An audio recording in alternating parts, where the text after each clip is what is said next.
The first type of pipette that we'll look at is a transfer pipette.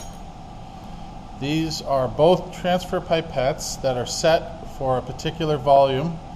This one is set for 25 and this one is set for 10 mils.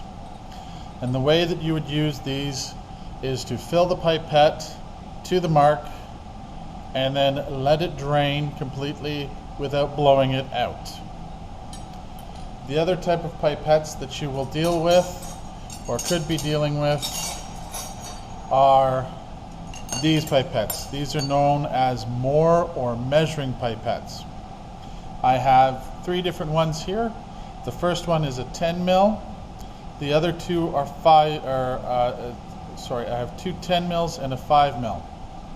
Let me take the 5 mil out for a second, and we're going to talk about the 2 10 mil ones. Just give me a second here to orientate them both for you.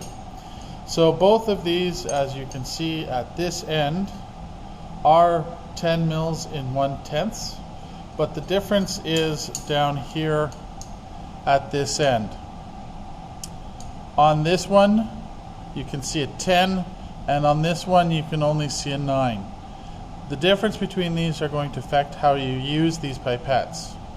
With this pipette here, if you want to deliver 10 mils, you fill it up to the 0 and then you let it drain, and you have to stop it at the 10 mils in order to deliver 10 mils. If you let it drain past the 10 mils, you're adding 10 plus you don't know what, because this area down here is not calibrated.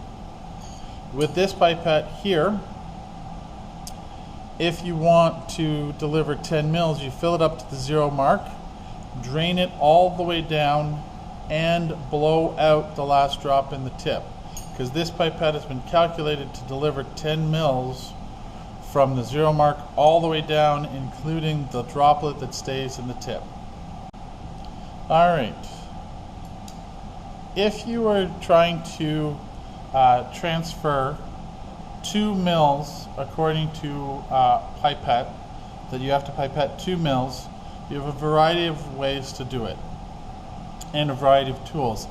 Here I have a 5 mil measuring pipette and a 10 mil measuring pipette.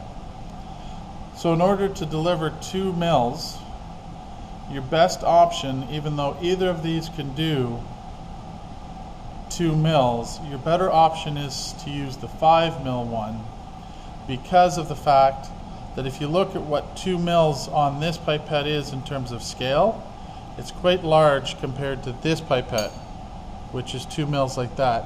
So when the scale is larger, it's a lot easier to be more precise.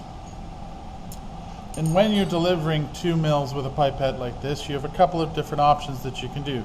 You can fill it up to the 0 mark and then drain it to the 2 and stop it. That works. The other option is you do a little bit of math and you realize that if you fill it up to the 3 mark and then drain it, you'll get 2 mils. Both of these methods are fine, but I suggest that you always fill these up to the 0 mark and then run them down to the mark that you want to stop them at, because that way you're actually reading the actual measurement you're aiming for. You're not trying to do math in your head. When we're talking about 2 mils, that's easy, but if you need to do 2.3 mils or 3.6 mils, doing it the reverse way becomes a little difficult, and you can introduce uncertainty or error because you don't add the right amount. In this case, if you needed 2.3 mils, you fill it up to the 0, you run it out to 2.123 mils and stop it there.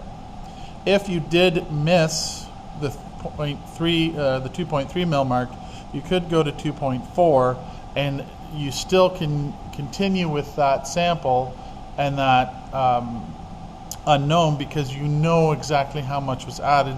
So you just make a note in your notebook and say that instead of 2.3 mils, 2.4 mils was added, and that's relatively easy to do. Alright, now the final part to pipetting that you guys will have to deal with are the pipette bulbs. You've probably all seen an adult with a pipette bulb that's about this shape, this size. They come in little red ones or whatever like that. We'll get back to that one in a minute. The one that you probably haven't seen is this guy here. This is known as an automatic or safety pipette bulb. It consists of bulb and 3 valves, an A, an S, and an E. And I'll show you how those work in the next video.